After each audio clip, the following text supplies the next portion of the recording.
Captain Marcus Webb had seen many strange things during his 15 years exploring the outer rim of the galaxy, but nothing had prepared him for the sight of a dozen palm-sized aliens being cornered by a mechanical predator on the forest moon of Kepler, 442b. The creatures stood no taller than his hand, with iridescent blue skin and enormous golden eyes that reflected pure terror. They huddled together beneath a fallen log while a spider-like mining drone, corrupted by malware and operating on predatory protocols, clicked toward them with razor-sharp manipulator arms. Marcus didn't hesitate. He grabbed a thick branch and brought it down hard on the drone's central processor, then stomped on its optical sensors until it stopped twitching. The entire encounter lasted less than 30 seconds. When he turned back to check on the tiny beings, they had emerged from their hiding spot and were staring up at him with expressions of awe and gratitude. The one in front, distinguished by elaborate silver markings on her forehead, raised both arms skyward and spoke in a high-pitched, melodious voice. Marcus's universal translator struggled with the frequency before finally rendering it as, "Great Protector, you have saved the daughter of our chief." That's how Marcus found himself being escorted, or rather followed, by the entire group of tiny aliens back to their village. They called themselves the Pixari, and their civilization existed in the spaces between roots and rocks, invisible to most larger species who never thought to look down. The village was a marvel of miniature engineering. Crystalline structures no larger than wine bottles housed entire families. Bioluminescent gardens provided light and food. Microscopic water collection systems harvested dew from leaves. Marcus had to lie on his stomach to properly see the intricacy of their world. The chief, a dignified male with silver and gold markings, emerged from the largest structure. He was accompanied by advisors and what appeared to be an entire council. They gathered on a flat stone that served as their meeting place, and the chief addressed Marcus through the translator. "Giant One, you have saved my daughter Luminara from certain death. According to our most sacred laws, you have claimed the right of Keshvara, the bond of protection. As her life belongs to you, so too must she belong to you in all ways." Marcus blinked. "I'm sorry, what?" The chief continued solemnly. "Luminara will become your bonded companion. She will live with you, care for you, and share your journey across the stars. This is our highest honor." Marcus looked at Luminara, who was barely the size of his thumb and currently giving him what he could only describe as an expectant smile. "Chief, I appreciate the gesture, but I can't. We're completely different species. Different sizes. This doesn't make any sense." "Sense?" The chief's translator gave his voice a puzzled tone. "You saved her life. The debt must be repaid. She is trained in the healing arts, navigation, and has memorized 17,000 songs of our people. She will be a worthy companion. But I'm leaving this moon tomorrow. Then she leaves with you." "It is decided." Marcus spent the next hour trying to politely decline, but the Pixari were immovable on this point. Their culture had practiced the Keshvara bonding for thousands of years.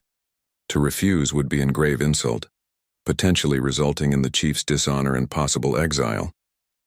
Luminara herself seemed genuinely eager about the arrangement, chattering excitedly with her friends about the great skyships and adventures beyond the canopy. Finally, Marcus surrendered to the absurdity of his situation. "Okay, but we need to establish some ground rules.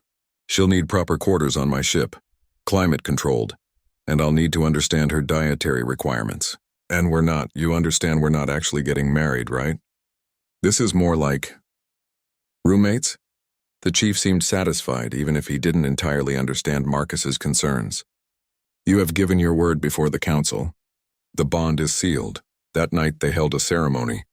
The entire village gathered as Luminara was presented with a tiny crystalline pendant that contained, as she explained, the songs of my ancestors.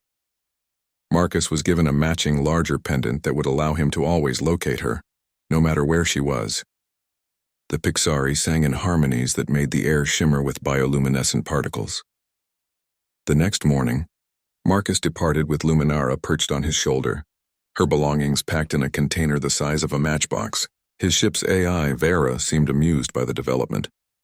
"So, Captain, you went down to survey geological formations and came back with a wife." "That's efficient. She's not my wife, Vera. She's a cultural exchange participant." Luminara's melodious laugh chimed from his shoulder. In my language, the word you seek is wife, great protector Marcus. But I understand humans are shy about such bonds. I will be patient while you adjust. Marcus sighed, plotting a course to the nearest space station.